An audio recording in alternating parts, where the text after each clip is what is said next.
Okay, guys, welcome to Acts 27. Now, I'm not going to upload this video right away. I'm going to wait because I want to get out, like I told you this morning in daily prayer. I'm going to be babysitting a horse rancher. We're heading out there today, and they have satellite internet. And so I want to make sure that I'm going to be able to do a live stream later. I don't know if I'm going to be able to, but I'm going to use this video to test and see how fast it'll upload. And I might even do a test stream to test and see how it's going to work. Because I don't want to try to do it and have it be all choppy and mess up and not upload properly. So we'll see. If need be, if it's not going to work, then I'll talk to Jesse and we'll end up doing it in the following week when I'm back home. We'll see how this plays out. Especially since we have weather coming in satellite. But I used to install satellite. From my experience, it goes out pretty easily. Like HughesNet's horrible for it. I don't know what their deal is, but this is a different one, but it's, I think, still the same. So we'll see. But nonetheless, this video will get uploaded. It just may take a little, it may not be at 3 you get to see it. It may be later. So we're in Acts 27. We have one more chapter after this to cover. We're in the last run of Paul, where he's been able to get a huge audience. The Lord has opened this amazing amount of doors for him. And he is able to give this incredible speech of the gospel with his testimony. And the two together work great because the persons that are hearing get to see the transformation within the individual. It leads more credence to it.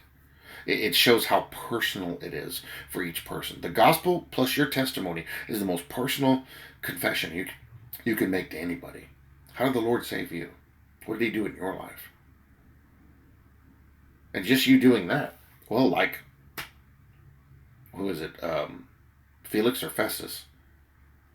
I think it was one of them. I forget which one it was now. Had Agrippa. Agrippa tells him, "Wow, you almost convinced me to become a Christian." And all he did was give him the gospel and his testimony. That's it. So if it's that easy, that's the most powerful one. And it may be Agrippa did change after the fact. You don't know. So today we're going to read Acts 27. This is the second to the last chapter. The voyage to Rome begins. And when it was decided that we should sail to Italy, they delivered Paul and some other prisoners to one named Julius, a centurion of the Augustan regiment. So entering a ship at Adramyttium, there we go, we put to sea, meaning to sail along the coast of Asia. Aristarchus, a Macedonian of Thessalonica, was with us. You remember him? He's been mentioned before.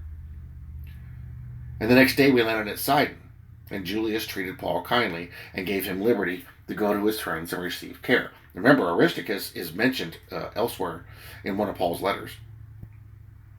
Verse 4, when we had put to sea from there, we sailed under the shelter of Cyprus, because the winds were contrary. And when we had sailed over the sea, which is off Cilicia and Pamphylia, we came to Myra, a city of Lycia. There the centurion found an Alexandrian ship sailing to Italy, and he put us on board. When we had sailed slowly many days and arrived with difficulty off Cnidus, the wind not permitting us to proceed, we sailed under the shelter of Crete off Salmon. Passing it with difficulty, we came to a place called Fair Havens, near the city of Lasea. Fair Havens, that place still exists to this day. And there's old ship docks there still. Verse 9. Now when much time had been spent, and sailing was now dangerous because the fast was already over, Paul advised them, saying, Men, I perceive that this voyage will end with disaster and much loss, not only of the cargo and ship, but also our lives. Nevertheless, the centurion was more persuaded by the helmsman and the owner of the ship than by the things spoken by Paul. And because the harbor was not suitable to winter in, because the way it probably would have frozen in, the majority advised to set sail from there also, if by any means they could reach Phoenix, a harbor of Crete opening toward the southwest and northeast, and winter there in the tempest. Traveling back then was extremely difficult in any form. Verse 13, when the south wind blew softly, supposing that they had obtained their desire putting out to sea, they sailed close by Crete, but not long after a tempestuous headwind arose, called Euroclydon, So it's a storm called a Euroclydon. And if you look up that word, you can see exactly what that's referring to. Verse 15, so when the ship was caught and could not head into the wind, basically Euroclydon's not even a tempest, it's a, what's the word? Not hurricane, but like a hurricane.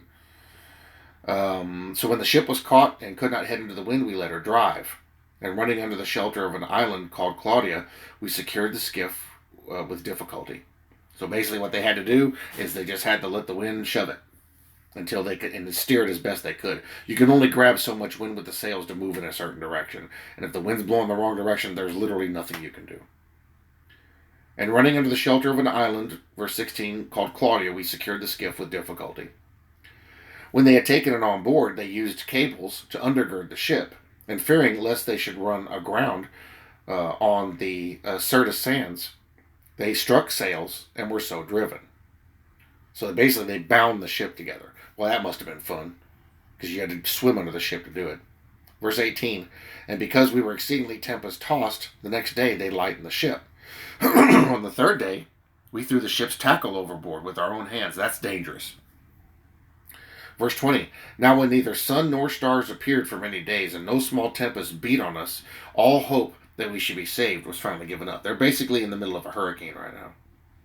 Verse 21, or a monsoon.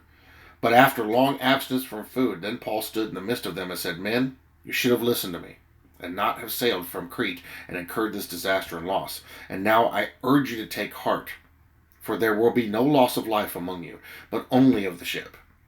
For there stood by me this night an angel of the God, to whom I belong and whom I serve, saying, do not be afraid, Paul.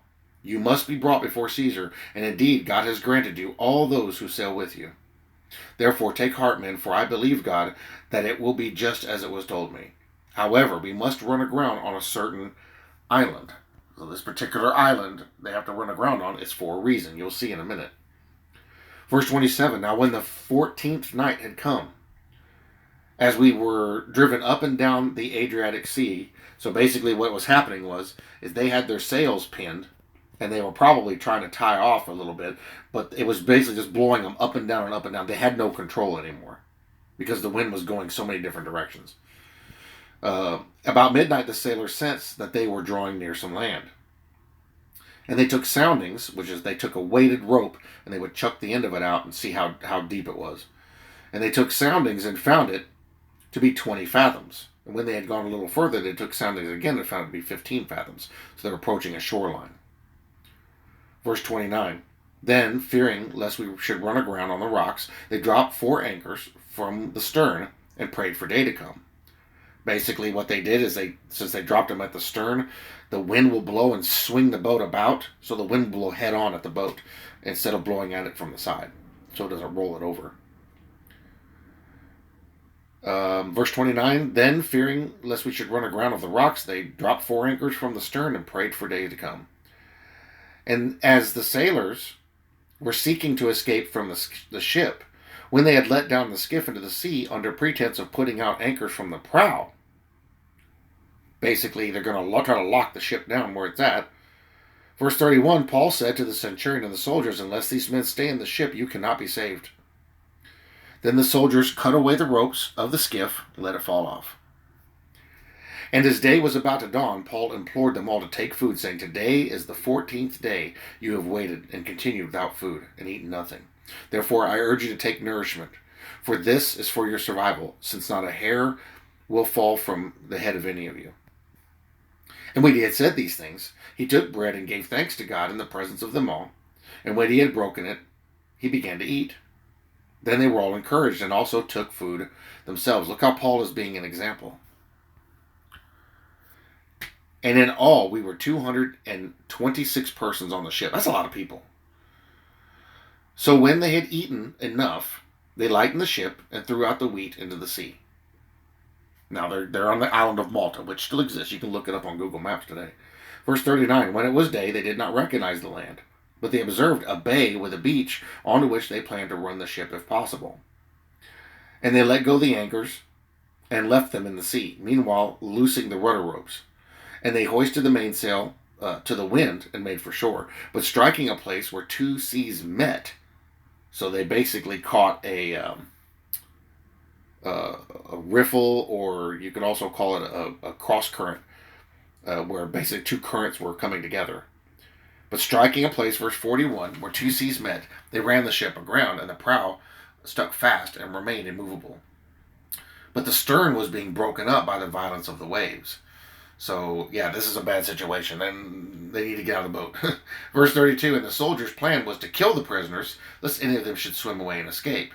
But the centurion, wanting to save Paul, kept them from their purpose, and commanded that those who could swim should jump overboard first and get to land, and the rest, some on boards and some on parts of the ship. And so it was that they all escaped safely to land. So you can see what's going on here. I mean, this is an unfortunate circumstance, but it's for a purpose. Because now something very interesting is going to happen. Paul is going to be made very, very, what's the word?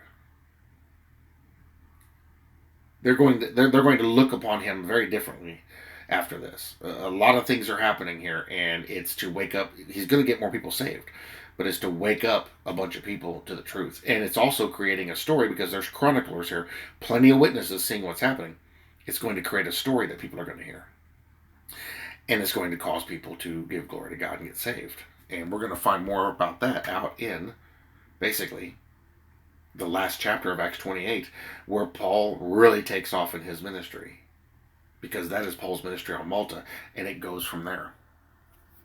So, we see characters here that at play that we read in Paul's other letters, and a series of events putting him in extremely specific circumstances and situation that is going to allow him to share the gospel and spread it everywhere. And all these men that are going to hear this, they're going to spread it too. Notice it's not just the apostles spreading it, but whoever they talk to spreads it also. Preparing the way. Preparing the way for the truth to come. We all do that every day, what we're doing right here. When we talk to friends and family, when we talk to people on the street, when we do videos like this, when we are on Facebook and social media sharing this stuff, we do the same thing. We do the same thing. Guys, that was Acts 27. Like I said, I will upload that later. I don't know if it's going to be later than 3, because I'm going to wait till we get out there and try to test out that internet and see if it's going to work good. But it will be uploaded later today. And I will see you guys next time I talk to y'all. It will be out from the horse ranch, and I will show you guys the horses and show you what it looks like. It's very pretty out there. Love you guys. Thank you for watching. I'll see you in the next one.